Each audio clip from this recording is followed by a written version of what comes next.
Hello there. I'm going to tell you why you should really read this book, The Downstairs Girl by Stacey Lee. It'll make you clutch your pearls. And yes, I did wear pearls just so I could say that. But seriously, this book is absolutely incredible! If you can tell by my fabulous accent and my wonderful clothes, the book takes place in late 1800s in Atlanta, Georgia, and it follows Jo Kwan, an Asian American girl, as she tries to figure out her life and her place in the deep, racist South. Yeah. Jo faces constant struggle, not only because she's Chinese, but also because of her gender. She faces adversity from every single direction. She's recently been fired from her dream job as a hat maker, even though she's the best person for the job, and she's the best person in town at making hats, just because she's Chinese. Not only that, but she and her father, Old Jin, can't even rent an apartment in this life. They are forced to live in an old abolitionist tunnel underneath the Bell's printing press. Jo is so tired of not being heard and so tired of people wanting her to disappear.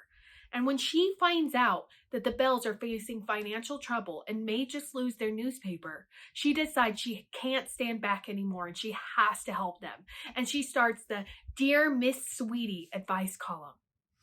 Jo uses this as a way for her voice to be heard, but it causes quite a stir in the South because it doesn't hold back. It talks about social issues like race and gender, and Jo refuses to be silenced any longer. But they better not find out who she is, because if they find out that a Chinese girl was telling rich white ladies what to do, she'd be lucky if she went to prison. Not only that, but Jo is trying to figure out who she is and what her past means.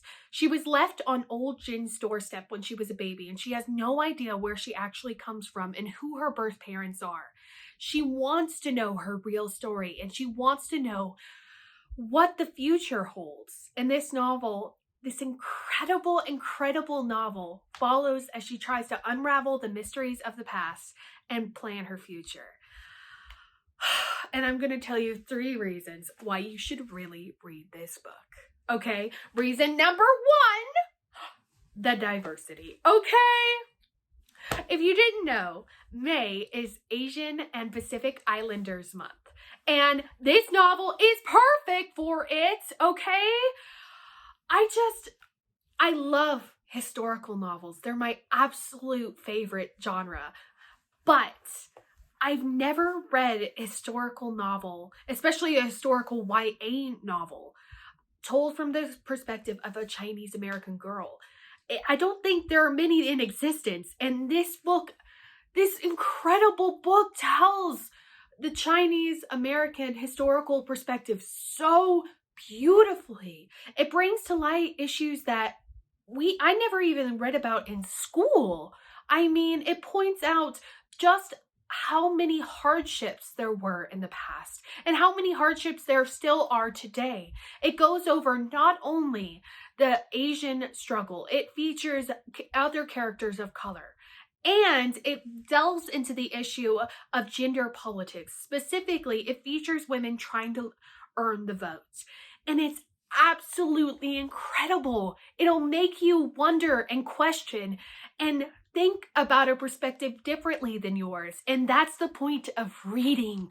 The point of reading is to find out other people's stories.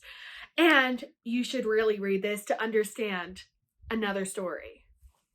Now, reason number 2 why you should really read this book. The character arcs. Okay. Oh my gosh. Okay, I specifically want to talk about arcs, not just characters. And I'm going to try to do this as spoil-free as possible. It's going to be hard though. Okay, I will do my best, I promise, and I will edit out anything that is spoiler. But let's just talk about Jo first of all. Okay, I loved how Jo started off the novel. I loved how unsure she was, how questioning she was. I mean, At 17, I think we were all pretty confused about where life was taking us. I'm even confused now and I'm 22, so... But I loved how the end of the novel, Jo turned into a more confident woman, and she understood where she belonged in this society. Well, I mean, she understood where she needed to belong. Not only that, but I loved how Jo took her life into her own hands throughout this novel. And it's so beautiful to watch. It's so incredible. And okay, I won't spoil anything else, but you really need to read her. Now, let's talk about one of my other favorite characters in this book. Caroline Payne.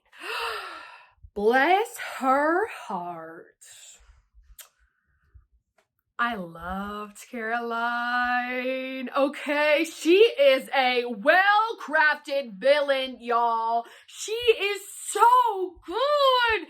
And her arc was one of my favorites in the story. I mean, even though I've read so many historical novels and so many historical novels featuring white women, I've never read a character quite like Caroline Payne. She's kind of like Blanche Devereaux's sister, but evil, and I love her so much. I will let you decide if you think Caroline is evil or not. You have to read the book to fully understand her and her arc. But she is one of the most unique characters I think I've read in a very long time. And I absolutely adored her. Now, my final favorite character arc was Old Jin. We don't typically see in YA novels, we don't typically see the older people's perspectives. We don't see what the parents are going through. We don't understand the struggle they face trying to raise their children. And I loved how this novel took all of that into perspective. It featured Old Jin as this incredible hero in the story, and you just really learned how to love him. And Stacey Lee incorporated him so well into the book. It's absolutely breathtaking. I loved how he was this figure of tradition and traditional Chinese ways. And here's Jo, who has grown up in America and who represents a more modernized Chinese American. And I love the battle the two had with one another, trying to make their values work.